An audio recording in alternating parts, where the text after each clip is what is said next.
ایک ایسا پرندہ جو آگ سے پیدا ہوتا ہے اور آگ کے شعلوں میں ہی مل جاتا ہے۔ اس کی زندگی لافانی ہے، وہ تمام پرندوں کا بادشاہ ہے۔ کیا عربی داستانوں کا یہ پراسرار پرندہ صرف ایک افسانہ ہے یا قدیم زمانے میں یہ سچ میں وجود رکھتا تھا؟ اس ویڈیو میں ہم دنیا کے سب سے پراسرار اور دلچسپ پرندہ سی مرغ یعنی فینکس کے متعلق جانیں گے۔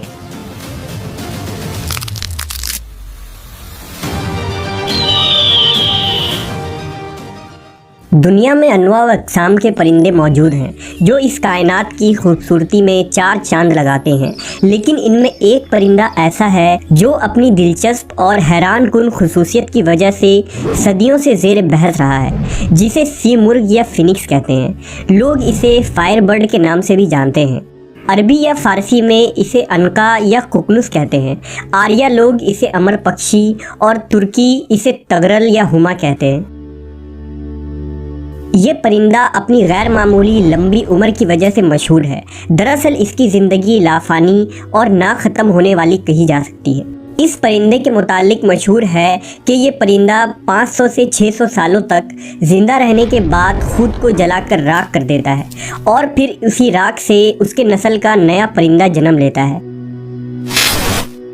اس پرندے کے متعلق ہر تہذیب اور قوموں میں مختلف کہانیاں موجود ہیں، خواہ قدیم چین ہو، فارس ہو، بھارت ہو یا عرب ہو۔ مورخین کے مطابق سی مرغ پہلے عرب کے علاقوں میں پایا جاتا تھا اور عرب کے اونچے اور ویران پہاڑی چوٹیوں میں اس کا بسیرا تھا۔ یہ پرندے کوہ قاف میں رہتے تھے جو قدیم دور کا ایک پراسرار اور طلسماتی شہر تھا۔ کہتے ہیں کہ اس پرندے نے کبھی زمین کو نہیں چھوا اور یہ اس قدر اونچائی میں اڑتا تھا کہ اسے کوئی بھی نہ دیکھ پاتا تھا۔ سی مرغ نہایت ہی خوبصورت ہوتا ہے۔ اس کے پر جامنی رنگ کے اور دم نیلی سبز اور سنہری ہوتی ہے۔ یہ دیکھنے میں کسی بڑے عقاب کے مانند ہوتا ہے۔ سی مرغ دنیا کے تمام علوم سے واقفیت بھی رکھتا ہے اور بہت وفادار ہوتا ہے۔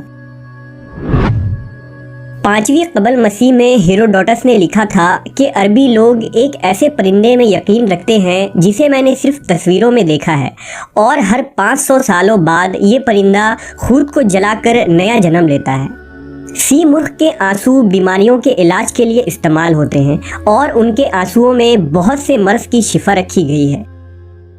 اسلامی تصوف میں سی مرغ کو ایک اہم مقام حاصل ہے اور صوفیہ اکرام نے اس پرندے کو اپنا موضوع کلام بنایا ہے۔ لہٰذا ایران کے مشہور صوفی بزرگ خواجہ فرید الدین عطار نے اپنی کتاب منطق الطیر میں سی مرغ کا ذکر کیا ہے۔ اس کتاب میں ایک دلچسپ حکایت موجود ہے جس کے مطابق ایک دفعہ دنیا کے تمام پرندے، ہر اقسام اور نسل کے چرند پرند ایک جگہ جمع ہوئے۔